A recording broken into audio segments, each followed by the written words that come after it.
पढ़ाई के लिए एग्जाम का होना, बचत के लिए कमी का होना कोई जरूरी नहीं है। सो हेलो एवरीवन, इस वीडियो में हम लोग आज बात करने वाले हैं कि 10 कौन सी ऐसी बातें हो सकती हैं जो आपके बच्चे को पूरी जिंदगी फेल नहीं होने देंगी। इस पूरे वीडियो में हम लोग आज जानेंगे एक एक करके 10 इंपॉर्टेंट पॉइंट्स जो आपके बच्चे के इमोशनल माइंड को, आपके बच्चे को मेंटल हेल्थ को, आपके बच्चे के एकेडमिक प्रोग्रेस को सबको आगे लेके जाएगा। और मुझे लगता है कि आपका बच्चा कभी फेल नहीं होगा अगर इन 10 बातों को आपने उसके माइंड में डाल दिया तो।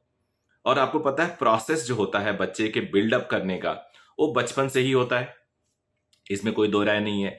कई बार हम लोग सोचते हैं कि हम अपनी पेरेंटिंग बहुत अच्छी कर रहे हैं, कई बार हमें लगता है कि हम अपने बच्चे पे पूरी जान छिड़कते हैं, जो मांगता है देते हैं, जो डिमांड करता है देते हैं, लेकिन फिर भी शायद कहीं ना कहीं हम मिस कर जाते हैं। और जब हमें रियलाइज होता है तो ये बहुत देर हो चुका होता है।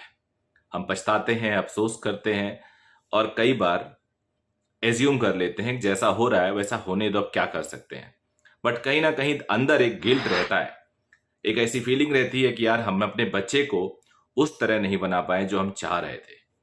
तो आज के वीडियो में आप लोगों के लिए बातें हैं।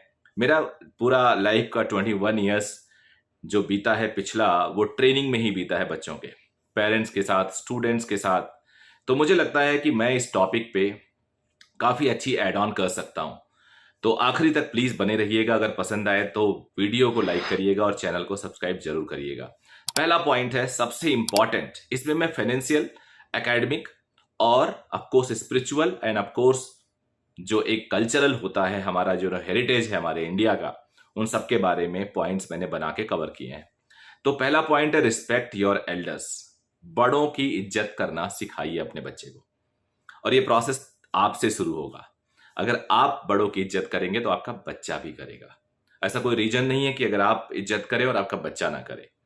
कभी भी बच्चों के सामने बड़ों का इंसल्ट, बड़ों का डिसरिस्पेक्ट ना होने दें, ना खुद करें। दादा दादी हो गए, नाना नानी हो गए, या कोई और रिलेटिव हो गया, या इवन सबसे इंपॉर्टेंट है उनके टीचर्स, उनके मेंटर्स, उनका भी डिसरिस्पेक्ट ना करें। यहाँ पे हम अपने घर में दादा दादी, नाना नानी की इज्जत करना तो सिखाते हैं, बट टीचर्स के बारे में खुद उल्टी सीधी बात कर देते हैं बच्चों के सामने, और वहीं से मामला खराब होना शुरू होता है।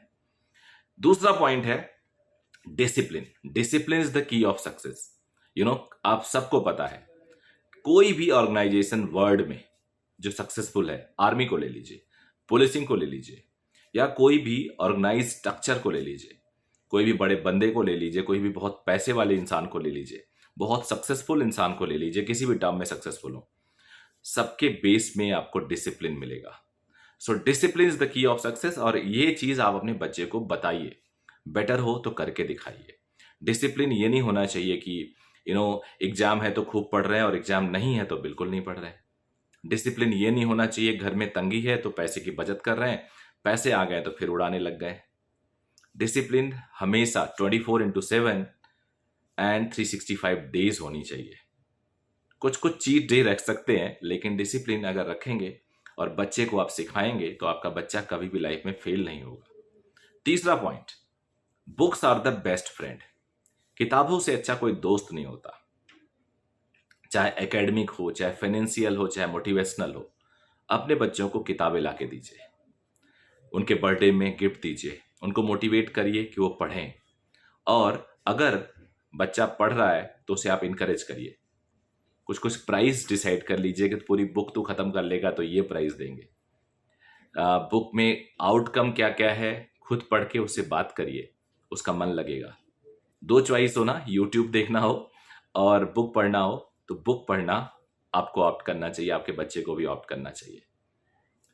फोर्थ पॉइंट है पढ़ाई के लिए एग्जाम का होना, बचत के लिए कमी का होना कोई जरूरी नहीं है।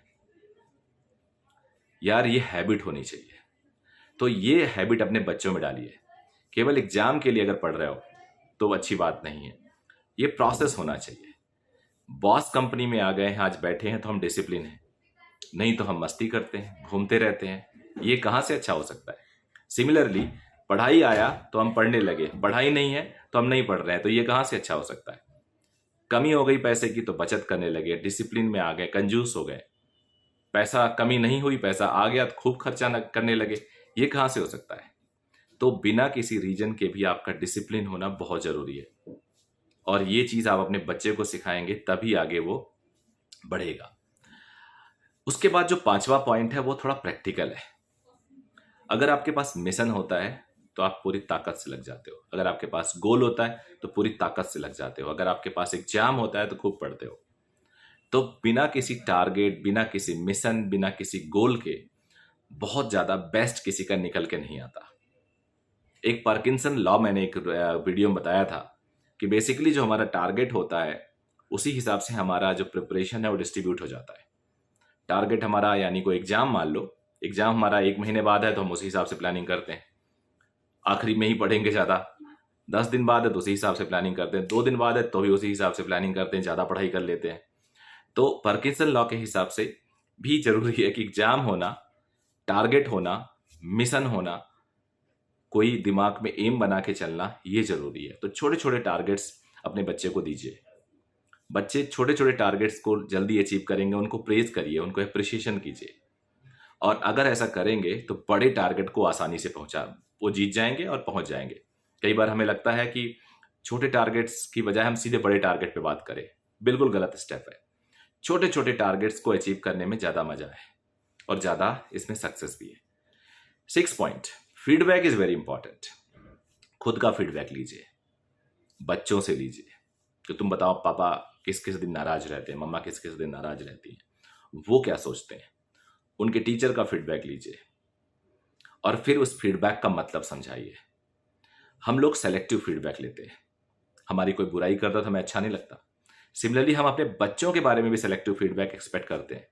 जिस टीचर ने हमारे बच्चे की तारीफ कर दी हम खुश हो गए, जिसने बुराई की उस टीचर में ही हम बुराई ढूंढने लगते हैं। जिस कोच ने, मान लो आपका बच्चा स्पोर्ट्स परसू कर रहा है, आपके बच्चे की शिकायत की, आपको नहीं पसंद आया, जिसने तारीफ कर दी आप खुश हो गए। सो genuine feedback is very important for your self, for your kid, and ये बच्चों को भी बताना जरूरी है, बिकॉज फीडबैक के बिना आप कभी भी आगे बढ़ ही नहीं सकते। याद रखिएगा, कभी भी कोई 100% परफेक्ट नहीं होता। So that's why feedback is very very important. 7th point, पैसे की कीमत पहचानिए। बच्चे को वैल्यू ऑफ मनी पता होनी चाहिए। पैसे को इज्जत दीजिए, पैसे को रिस्पेक्ट यानी वैल्यू दीजिए, और बचत की आदत डालिए। हर बचत पे बच्चे को अप्रिशिएट करिए, उसके साथ इन्वॉल्व होइए। बचत की प्लानिंग होनी चाहिए, छोटे छोटे बचत के बाद सेलिब्रेशन होना चाहिए, और उसके बाद पॉसिबल हो तो बच्चों को अकाउंट खोल के उसमें कंपाउंडिंग इफेक्ट, कैसे पैसा बढ़ता है, ग्रो कैसे करता है, इसकी कीमत बच्चों को बताइए, पता होनी चाहिए। 8th पॉइंट में बताऊंगा, ये मैं पहले भी बोला हूं कि गिफ्ट में बुक्स दीजिए, और बुक्स को बच्चा पढ़ ले तो उसको रिवार्ड करिए। छोटे छोटे स्टेप्स में बांटिए, इतने दिन में इतना पढ़ना है, इतने दिन में इतना पढ़ना है। न्यूज़पेपर में सेलेक्टिव आर्टिकल्स पढ़वाइए जहां पे मोटिवेशन मिलता है। ये जो बुक्स होती है ना, उनका सब्स्टिट्यूट कोई हो ही नहीं सकता। ये यूट्यूब नहीं है उनका सब्स्टिट्यूट, कतई नहीं है। तो बुक्स दीजिए, भले ही वो थोड़ा पढ़े, 4 पेज पढ़े, 5 पेज पढ़े, आपकी पूरी बुक की कॉस्टिंग निकाल देती है, और 2 पेज 3 पेज। कई बार इतनी इफेक्टिव किताबें होती हैं। फाइनेंशियल नॉलेज अभी से दीजिए।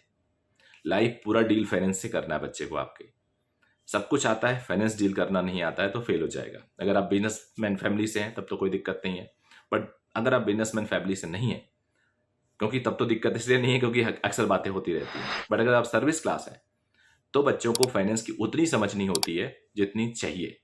सो मुझे लगता है कि ऐसे केसेस में आपको उसको फाइनेंस की समझ देनी चाहिए। उसके बाद 9th पॉइंट है, आप अपनी कोर बातें, फैमिली की कोर बातें, इंपॉर्टेंस ऑफ फैमिली, जो वैल्यूज है, रिस्पेक्ट, कैसे फैमिली की इज्जत की जाती है, कैसे कनेक्टेड रहते हैं, एक्सटेंडेड फैमिली, अपनी फैमिली, तो इन सब कोई बहुत अच्छा कर रहा है इस पूरे रिलेटिव में, उनका एग्जाम्पल दीजिए और विजिट करिए, रिस्पेक्ट दिखाइए बड़ों की, छोटों के सामने वो फॉलो करेंगे। तो फैमिली की कोर वैल्यू एंड वैल्यूज, जो बेसिक वैल्यूज हैं, वो जरूर उनको सिखाइए। कल्चर अपना बच्चों को पता होना चाहिए। और जो 10th पॉइंट है वो मेरे सबसे करीब है। 10th पॉइंट मेरे सबसे करीब इसलिए है कि फेल होना सीखिए। आजकल बच्चा फेल नहीं होता, इजी एकेडमिक सिलेबस है। एकेडमिक सिलेबस इतना आसान जब हो गया है तो बच्चा स्कूल में तो फेल होता नहीं, और एकाएक जब वो लाइफ में इंटर करता है या इवन कॉम्पिटिटिव एग्जाम में, क्योंकि वहाँ तो डायरेक्ट एंट्री नहीं है, लाइफ में भी बहुत कंपटीशन है। अगर आप वर्किंग है तो आपको पता है वर्क प्लेस पे कितना कंपटीशन है, कई बार हेल्दी कई बार अनहेल्दी कंपटीशन है। तो फेल होना बच्चे को आना चाहिए। इसके लिए स्पोर्ट्स में डालिए बच्चे को, वहाँ फेल होना सीखता है बच्चा। जब बच्चा फेल होगा ना तो वो चीज़ों को अडॉप्ट करना सीखेगा, उसे पता है कैसे रिएक्ट करते हैं, कैसे संभालते हैं और अगली बार बाउंस बैक करते हैं। तो फेल होना जरूर सिखाइए, इसे हम स्पोर्ट्समैन स्पिरिट कहते हैं। जब बच्चा, क्रिकेट का एग्जाम्पल ले लीजिए, सर नीचे करके आता है आउट होके, तो वो इमोशंस जो हैंडल करता है अपने अंदर, that is very important, that makes that student और प्लेयर और चाइल्ड स्ट्रॉन्ग। तो मेरा ये जो 10 पॉइंट था, उम्मीद है आपको ये पसंद आया होगा। सो इस वीडियो में इतना ही। Thank you very much, bye bye, take care.